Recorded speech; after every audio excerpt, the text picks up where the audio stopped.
할렐루야. 오늘 말씀은 사무엘상 14장 6절로 7절입니다. 제가 말씀을 봉독하겠습니다.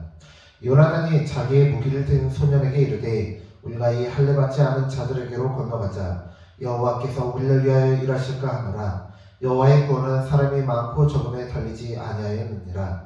무기를 든 자가 그에게 이르되 당신의 마음에 있는 대로 다 행하여 앞서 가소서. 내가 당신과 마음을 같이하여 따르리이다. 아멘.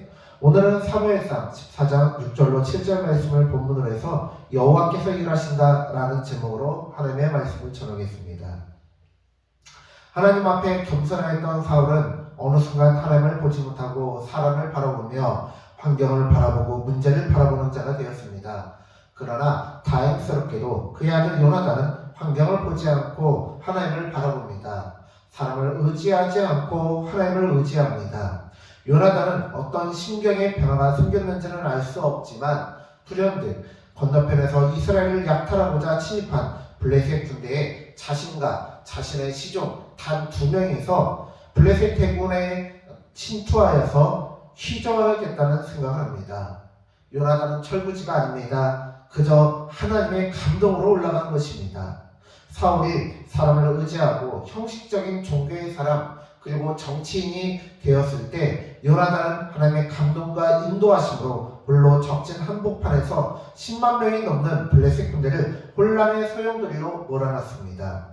사랑하는 성도님들, 하나님의 일은 하나님께서 하십니다. 하나님의 일을 나의 명예나 욕심으로 생색내기 위해서 일하는 것이 아니라 하나님께서 하나님의 일을 하실 때 증인으로 그리고 필요하시다면 하나님의 도구로 쓰임받을 수 있기를 기도하겠습니다.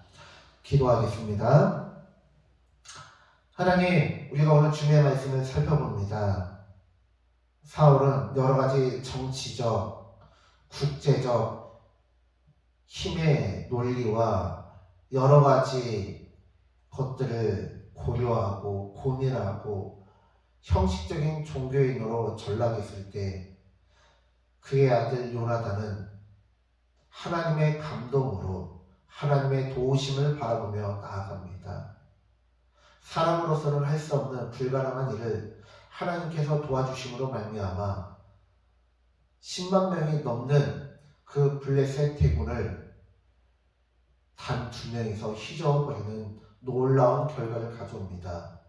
그리고 마치 항우처럼 여포처럼 블레셋 해군을 하나님의 도우심으로 휘젓고 몇 명 되지도 않는 블레셋 해군에 비하면 10,000명도 되지 않고 몇십 배의 차이가 나는 그 소수의 이스라엘 군대가 혼란 가운데 빠진 블레셋 군대를 쳐서 격파하는데 앞장서는 도구로 쓰임받았습니다.